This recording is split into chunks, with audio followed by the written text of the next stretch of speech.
there are three things that I write about and talk about, and those are end-of-life care in the ICU, biomedical futility, brain death, physician-assisted suicide. My wife says, you really are the life of the party, aren't you? And so I'm going to talk about three things today, things that I've been immersed in one way or the other. Really, the biggest thing and most occupying time is my profession, which is I'm a critical care physician. I take care of patients who are quite ill, and many of whom are at the end of life. And so I'll spend a little bit of time on some of the topics that come up at end of life in the intensive care unit. And then we'll go on to talk about some things that are happening in the space of organ transplantation, organ procurement, and brain death. And we'll come back to then finally the question of physician-assisted suicide. Now, we're going to start. I'm going to start with two things. First of all, I want to thank Ben Mitchell. Ben was my mentor and friend during my master's degree program, and thank you, Ben, for helping to launch this aspect and phase of my life. We're going to start with a reading from the Gospel. John chapter 11, in the verses 25 or so, Jesus said to her, "Your brother," says to Martha, "your brother will rise again." Martha said to him, "I know that he will rise again in the resurrection on the last day." Jesus said to her, "I am the resurrection and the life. Whoever believes in me, though he die, yet shall he live, and everyone who lives and believes in me shall never die." Do you believe this? He says to Martha. This is a fraught conversation if you dive into this. Martha's brother, Lazarus, has died, and they are unhappy that Jesus was not there. Medicine, Jesus, did not deliver that which was expected and desired deeply. And so Jesus then says to her, "Your brother will rise again." And Martha is internalizing this, and she's thinking, he didn't show up, and now he's talking theology. Okay, this is not what ethics is to be about, right? But Martha is speaking in the abstract. Yes, I know he will rise again on the last day. And Jesus says to her, "I am the resurrection and the life." Oliver O'Donovan has written that all Christian ethics turns on the resurrection of Jesus from the dead. And that which Martha speaks in the abstract, I know that he will rise again, Lord, yes, I get that. Jesus is focusing her, no, this is not theology. This is me. I am the resurrection and the life. Do you believe this? And I believe that Jesus asking this question, do you believe this, is coming through the centuries and asking each of us, do we believe this? And all that we're going to talk about today, I hope, will come back to the resurrection of Jesus from the dead. This is Christian ethics. Now, so there is what I call the licit space, and this is biomedical futility, allowing natural death. We're going to touch on this. This is what I lived and breathed for decades with patients.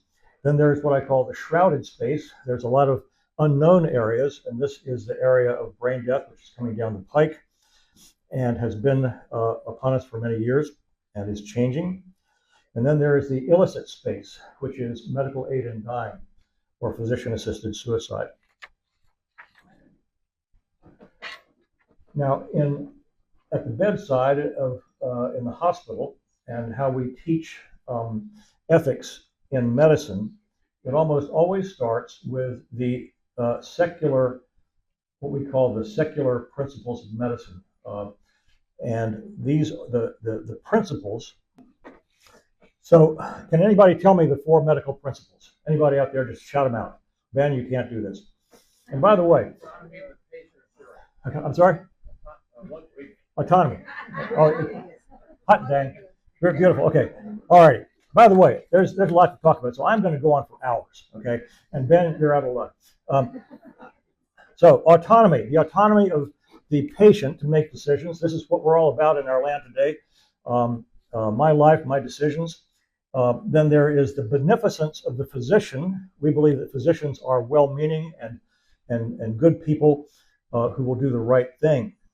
And by extension, medicine as a profession, the organization, I work for a big medical organization, the non-maleficence, we don't want to harm the patient, and then justice, we want to do right by everybody. This is going to come up, it's come up in our culture, and it's going to come up today. Now, these are generally held in balance. The beneficence of the profession with the autonomy of the patient. And Edmund Pellegrino has written that this thing called beneficence and trust.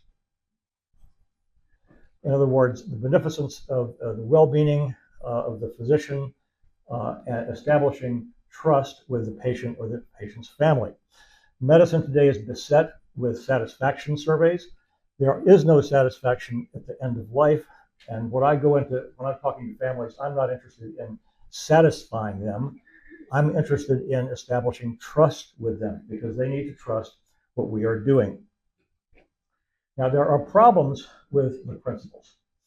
And the first problem is that autonomy can assume a phenotype of radical autonomy. I am the patient, doctor, you will do what I will say. We see this all the time. Beneficence, on the other hand, can assume the phenotype of paternalism. This was big 50 years ago in my father's day. I am the doctor. MD stands for minor deity. We will do this my way. I kind of like that. And beneficence and autonomy are tainted by this thing called implicit bias and racial disparities.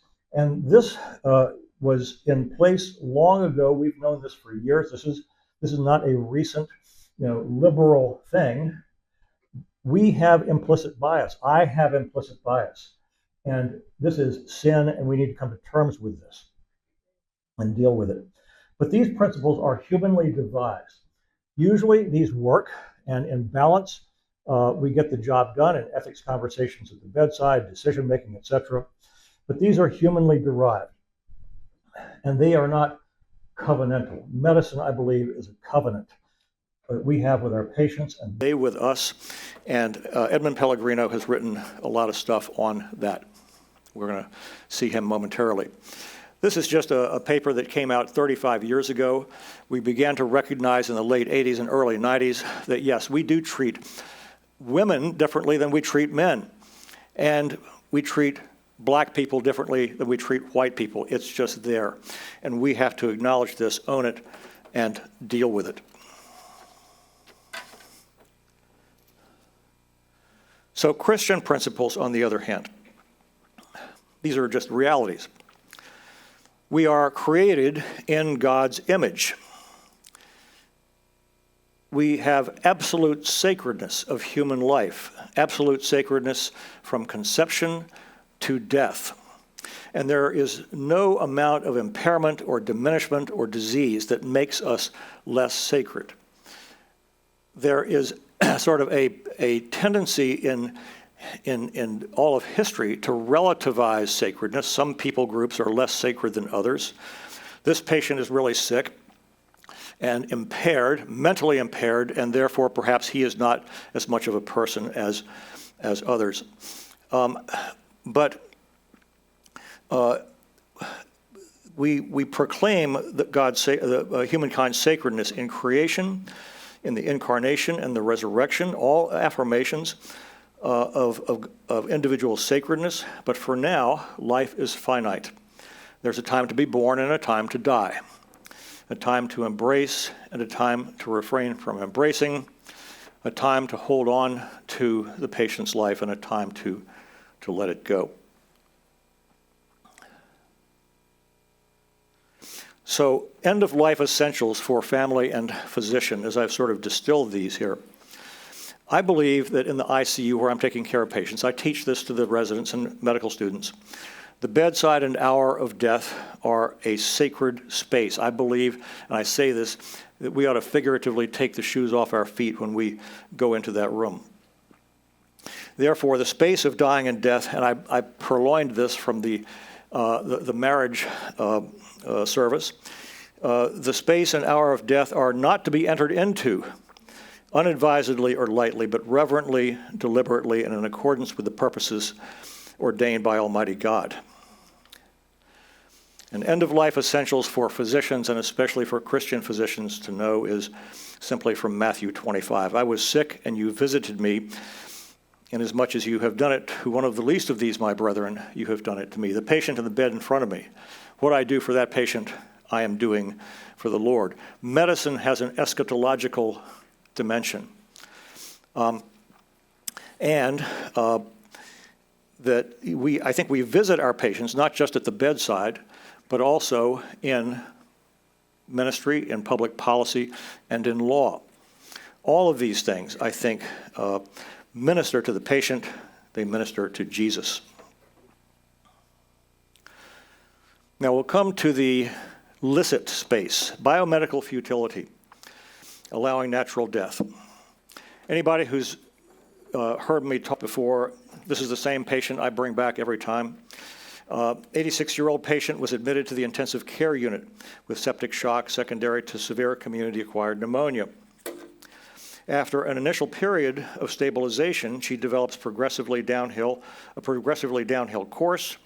She requires escalating ventilator requirements and higher pressors. Pressors are medicines that artificially support the blood pressure. And her kidneys are failing. All these are harbingers of impending death, and so she goes on dialysis. Her past history is notable for COPD, diabetes, coronary disease, and she has new ischemic changes. That means she's having a heart attack in the middle of all this. And despite all appropriate antibiotics and procedures, she is getting worse. Her family has been updated. We've been having goals of care meetings with the family, as we call them. Now, here is the thing. And doctors need to be better about this than we are. This patient is going to die. She is going to die. That is not going to change. I can't change that. Medicine can't change that. She is at the end of her life. God bless her. We tend to skirt around this. We tend to hem and haw. We tend to offer up, perhaps there's one thing from this from this list of things we could do. There's other things. What would you like us to do? That's the wrong way to approach this. There's a great passage in the Psalms, and it reminds me of the ICU. The cords of death encompassed me. The torrents of chaos overwhelmed me. The cords of Sheol entangled me. The snares of death confronted me. Fluids, torrents, cords, it's all there in the ICU. And one way I think about this verse is that David wrote this in the Spirit, and in writing it, in speaking it, he gives prophetic voice to the words of Christ himself regarding Christ's own end-of-life travail. This is a moment where Christ meets us. And we're going to come back and finish that verse here in just a little bit. Now, this is an aberrant venue, right? Most of us, 80% of everybody, wants to die at home. 60%, however, die in acute care hospitals, 20% die in nursing homes, and only a handful, 20%, die at home. And this is what we call the medicalization of dying. Philip Arias wrote about this, that dying now is very much a hospital and medical thing. Now, the good news is that 90% of ICU patients survive. This is true. 22% of deaths in the ICU, however, occur either during or after a stay in the ICU. And at least 70% of these deaths occur following a decision to either limit or withdraw life support. Mind you, we never withdraw care. We sometimes withdraw life support, two different things. And so many times, as in this patient, we launch on what we call a therapeutic trial. And I'm sorry, the print is microprint from where you're sitting. A therapeutic trial, and we hope things will work out for this patient. Many times, a patient will turn around and get better. This patient has not gotten better, and she is in now what we call multi-system failure. 3 systems or more go down: circulatory, respiratory, kidney. 98% likelihood that she will not survive. And now she's having a heart attack. This lady will not survive. So I need to be able to tell the family, based on my expertise, my experience, and clinical data, that the patient is not going to survive. This is the right and ethical thing to do, is to be frank with the patient's family. Now, ethically acceptable is that I need to say the interventions that we are proposing, they have to be assessed individually. Is this intervention going to work for this patient or not? This has to be based on evidence-based medicine, and it's informed by our experience and by the benefit and burden analysis. What I do for the patient, everything has a benefit and everything has potential downside burden. And certain interventions are not indicated and therefore should not be offered. At the end of life in this patient, CPR is not going to be effective. Adding more pressors, adding more ventilator support will not work, will not bridge her to recovery. That's a different approach than my coming in and saying, oh, her quality of life is poor, or she is somehow not quite a person anymore. She's not who she used to be. That's not true. She's always who she has been. She's just sick, and very sick, and sick unto death. In other words, I cannot impose as a physician my assessment of her quality of life. That is an illicit approach to saying, no, we're going to back off on life support. Or here's this one. The nurses are having moral distress because of the patient's quality of life.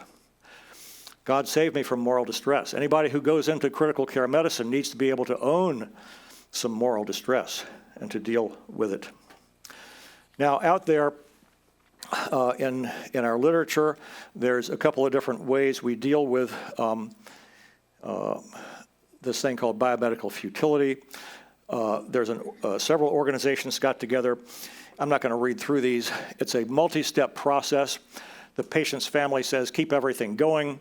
The doctors say, no, the patient is dying, and there is conflict. And there's this process to reach resolution of this discord between the patient, the family, the patient's family, and the physicians. This is predicated upon conflict as opposed to covenant. And those professionals I've talked to who have used this approach have found it to be cumbersome. It goes to the courts. No decisions are made that are in any way fostering of trust and beneficence. And so many times, and what we've done at Georgetown is to craft a policy. Boy, I hate the microprint. I'm sorry this is not projecting better. Where we simply say that for any given intervention for any given patient, if something is not going to work, or it's going to be repeatedly necessary, and regardless of that, the patient is going to die anyway, it is not the right procedure to be done. Certain procedures are indicated at the end of life, others are not. And many of the conflicts we have in the hospital stem from a family's expectation that we can fix this problem when indeed we can't. I wish we could.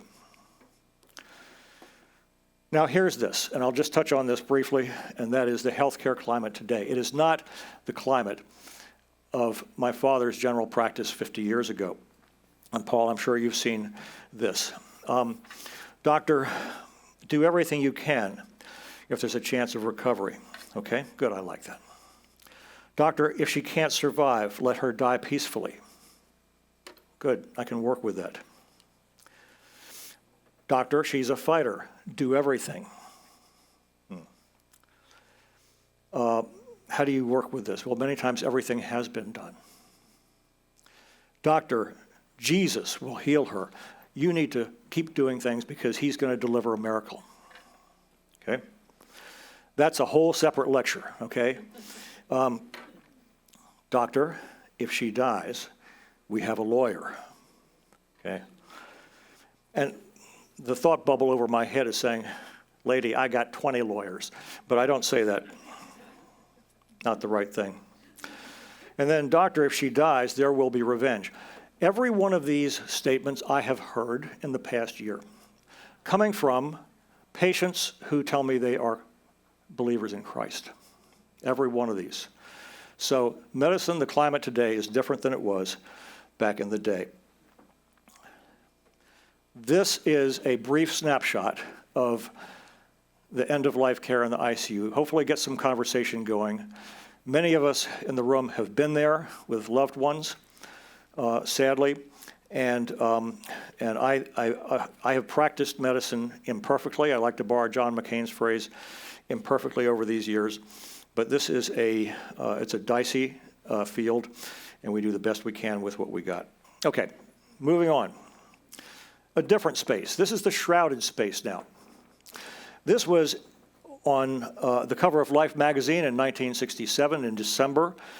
Christian Barnard there, the physician in the mast on the right, had just performed the first human heart transplant successfully. Louis Washkansky is the patient. He's smiling, he's recovering, he's got a brand new heart. That heart came from this other woman, Denise Derval.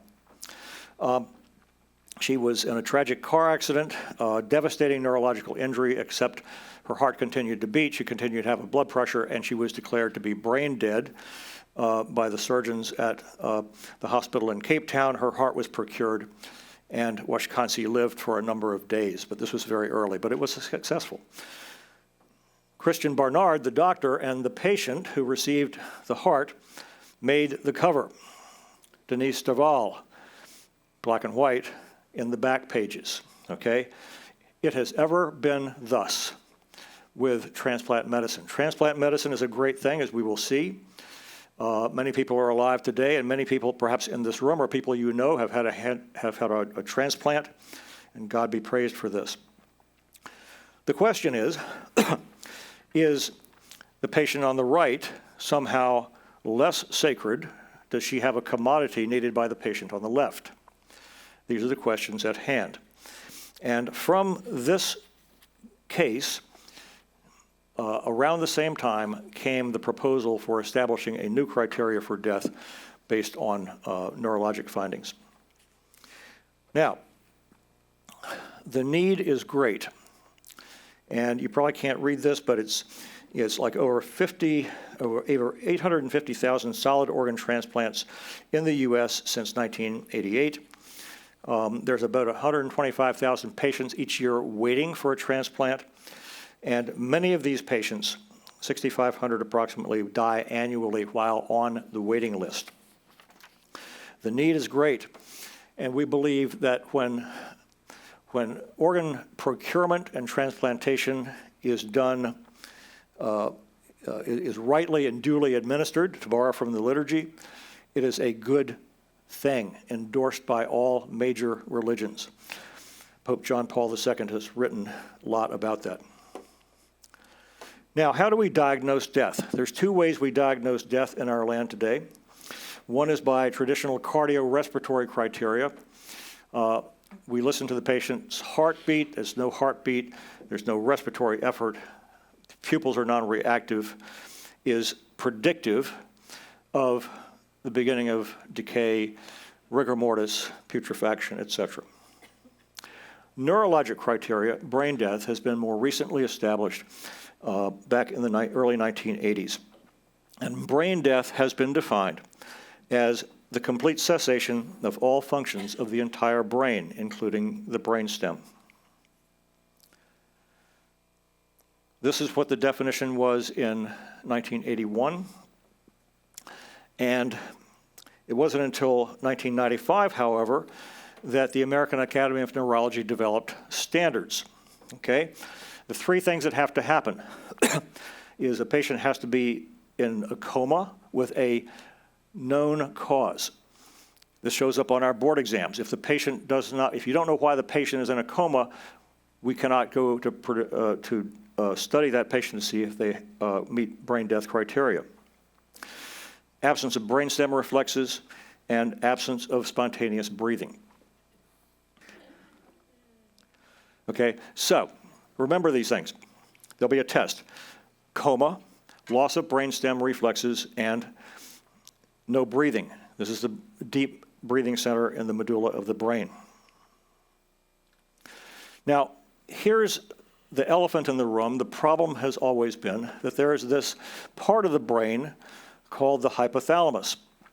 The hypothalamus has complex control over what we call the neurohormonal regulatory status of the body.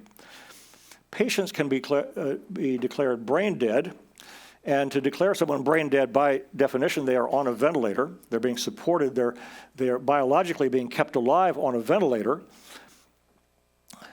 and they can go through puberty. They can carry a pregnancy to term. They can have physical growth and maturation on the ventilator, even with a diagnosis of brain death. And that's generally because, broadly speaking, it's a little more complicated, but broadly speaking, because the hypothalamus is still working. It's still doing its thing with fluid and hormone control.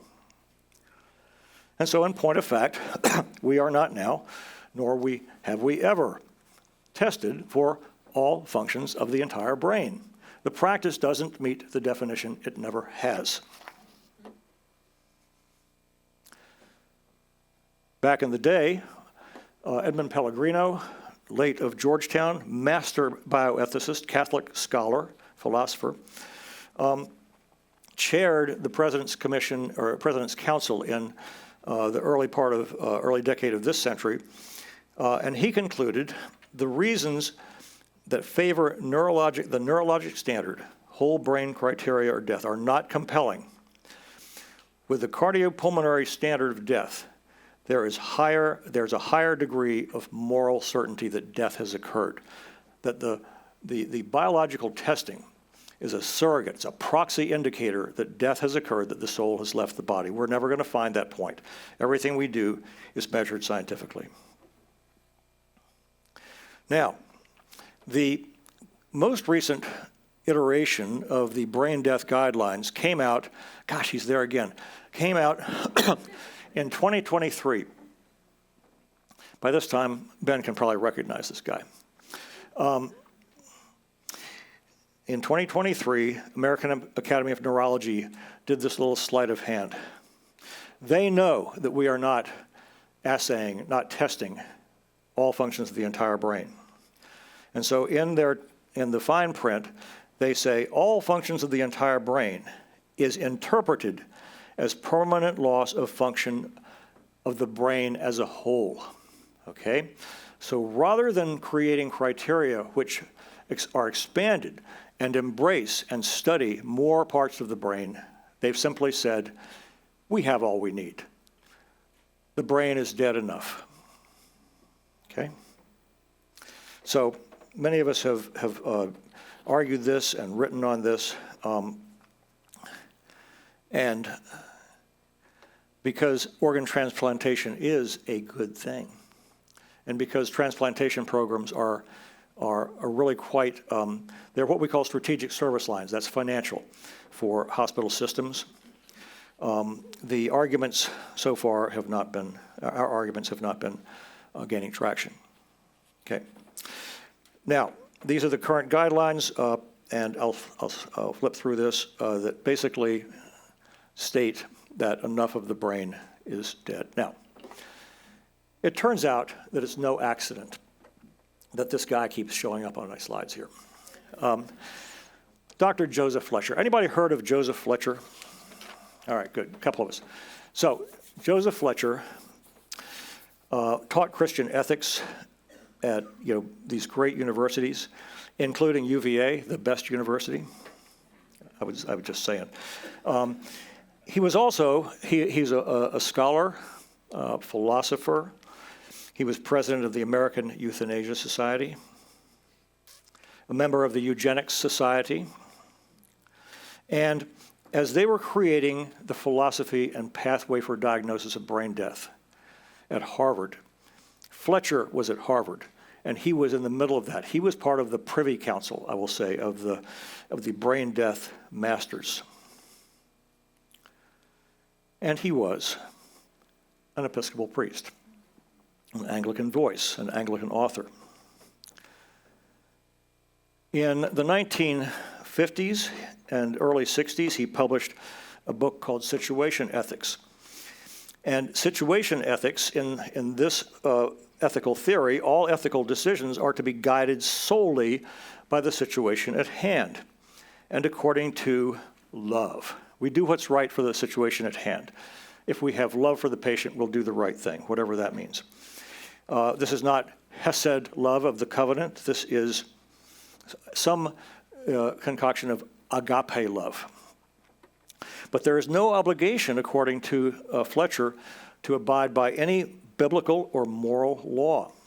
And consequently, there are no boundaries to what can be done. Now, here's the kicker. As late as 1979, Fletcher was writing that a living human being may be determined to be subpersonal on certain criteria. An IQ of less than 40, lack of self-awareness, lack of self-control, lack of a sense of time and futurity, a lack of capacity to relate to others, a lack of control of existence. If there is, and then he says this, if there is any ground at all, ethically, as I would contend there is, for allowing or hastening the end of such lives, it must be on a qualitative ground, such as these human lives are subpersonal. Joseph Fletcher is alive and well today. He's long gone, but he's alive and well in how ethics is being thought through. And then here is the final piece I'm going to say about Fletcher, because this is important. You saw Life magazine in 1967. Simultaneously, Newsweek published the same account of the first human heart transplant. And in this, there is one of these self-contained essays in which they interviewed Joseph Fletcher. And he says this: speeding up the donor's death when it is positively inevitable may be justified if the transplant provides another human with valuable life. Okay, that's a loaded statement. In other words, the patient in front of me, who may be brain dead, does not have valuable life. Now, I will contend today and in your hearing, Joseph Fletcher's prophecy is being fulfilled under the current brain death criteria. Finally, and I think I have about 2 minutes left, I'll move on to an illicit space. This is the latest and greatest invention from the Netherlands. It is a husband and wife self-euthanasia machine. And Joseph Fletcher lives and breathes in that machine. Okay, this next slide is from CHEST. This is the premier journal in pulmonary and critical care medicine. This is our journal. And some years ago, Catherine Tucker, an attorney, an attorney. She is the legal counsel for Compassionate Choices, the advocacy group for medical aid in dying or physician-assisted suicide, and she published this thing in our medical journal extolling the virtues of medical aid in dying, physician-assisted suicide. She says it's not suicide. Nonsense. That's a nice word for it. Physician-assisted suicide has gained traction over time. Slide is a little bit dated, but that was around 2014, 2015. You can see the uptick in popularity of the notion, and this corresponded with Brittany Menard, the unfortunate patient with a brain tumor who died young at her own hands with physician-assisted suicide. Now, here's the problem as I see it. Physician-assisted suicide, medical aid in dying is out there. It's growing across the country. I think we're up to maybe 10 or 11 states plus the District of Columbia where it is legal. There are these so-called guardrails and safeguards, but there is no Christian endorsement of this by scholarly mainline denominations, except for we're going to see a couple of things. Now, here's the piece that bothers me. This is from Christianity Today, here about 10 years ago, and even back then, a large percentage, you can't read the print, but a large percentage of Bible-believing Christians think that it's okay, morally acceptable for a physician or to approach a physician about, can you help me end my life? And that there's also a large majority of, not a majority, but a large percentage of Bible-believing Christians who believe it is just fine to do this. This is the piece that bothers me more than any individual seeking this. In 1 Corinthians, in the 5th chapter, Paul calls out an individual for sexual sin. But Paul's concern is not necessarily with that guy. He's concerned about that guy, but he's more concerned that the church has sat back and been arrogant about this. My heartache is that we have failed in Christian adult education and pastoral care ministry if there's a bunch of people who think this is just fine. This practice is fine. I give talks on physician-assisted suicide to Christian audiences, and I always get the question, either in person or on a card, that says, what's wrong with this? I mean, isn't death a refuge after all? No. Death is the final enemy. Death is not to be desired. Christ is our final refuge. Is there a universalist notion of salvation? Everybody's going to be saved in the end? Is salvation just about going to heaven when I die? That's part of the gospel. It's not the whole gospel. He or she is going to heaven. So what does the body matter? I think this is a real problem. And since we're talking Anglican here, all major religions in scholarly opinion has condemned this practice, except, of course, former Archbishop of Canterbury George Carey and Bishop Desmond Tutu. Very public figures endorsing this does not help. Okay. Now, here is the thing as I wrap up. I don't like that attorney who published in my magazine, and I can really get viscerally stirred up over the whole thing of medical aid in dying. This is not what doctors are supposed to do. Ben has written cogently on that precise thing. But Edmund Pellegrino has said this: the public duty of Christians is to engage the public debate, observing charity towards those who disagree, persevering in dialogue and discourse from a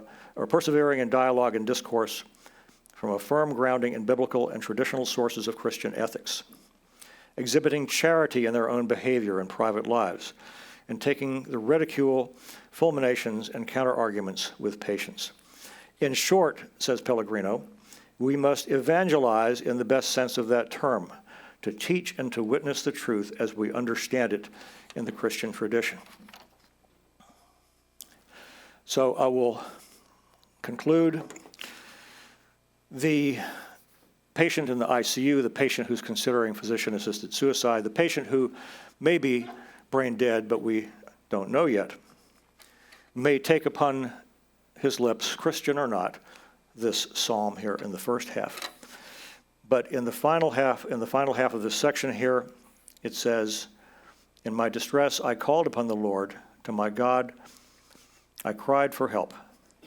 From his temple, he heard my voice, and my cry to him reached his ears.